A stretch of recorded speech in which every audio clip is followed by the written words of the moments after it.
There is a kind of half-assed liberal idea that while colonialism wasn't great, at least Britain gave India the trains. And maybe that's something they should be thankful for.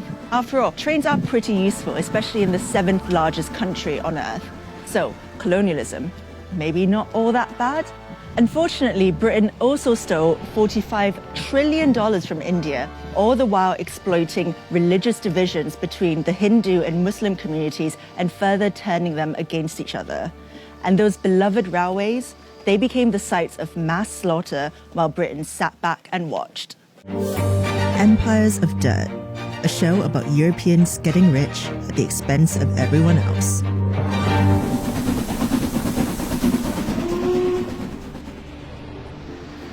Britain first got involved in India through the East India Company, which had its headquarters right here on Leadenhall Street. A private company owned by London stockholders, the East India Company grew over the next 300 years to become a quasi-governmental body with its own army and laws responsible for trading spices, cotton, silk, and tea all over the world.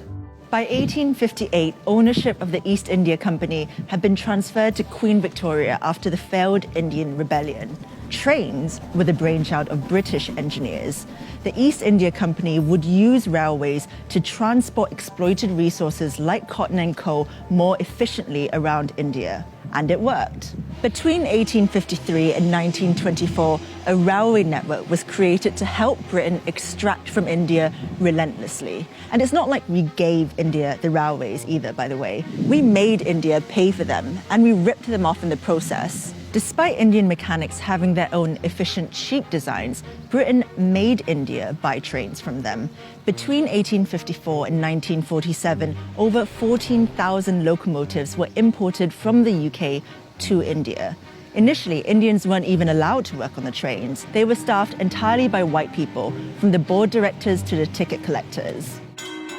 The railways made little profit, but British shareholders who invested in its construction made vast returns, guaranteed at the expense of Indian taxpayers who had to pay for it. India's railways were basically like someone burgling your house, building a ramp to wheel all your stuff out, sending you a bill for that ramp, and expecting a round of applause at the end of it. Now that the railways were built, Britain could get down to the task at hand, squeezing India for every last ounce of profit. They were really good at it. In the 1600s, when the East India Company was established, Britain accounted for less than 2% of the world's GDP, while India accounted for almost a quarter of it. By the 18th century, Britain had become one of the most powerful empires in the world, while the prosperity of the Mughal Empire was fading fast.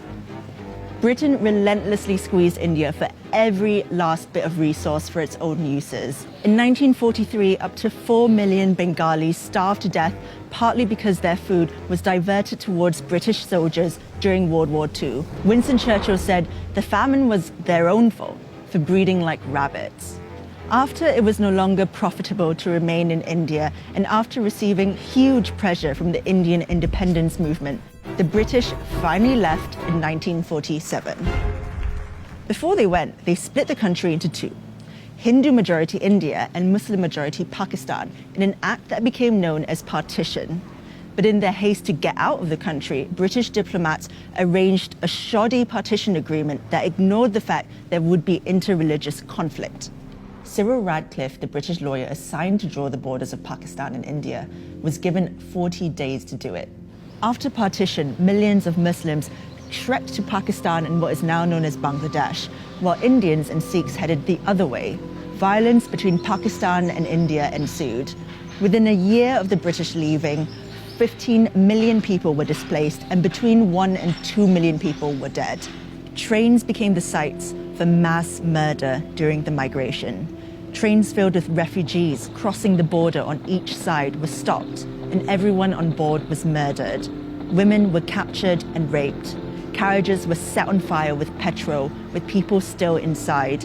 The only ones spared were the drivers, so they could transport their trains full of dead bodies to the final destination. The British knew about the train massacres, but they'd already washed their hands clean of India. Prime Minister Clement Attlee, writing to Lord Mountbatten, the last Viceroy of India in 1947, said, "Keep India united if you can. If not, save something from the wreck. In any case, get Britain out."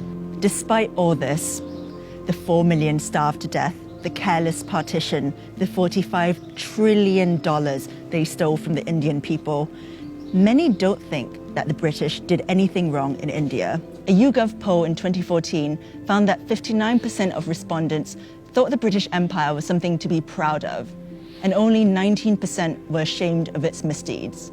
Trains, cricket,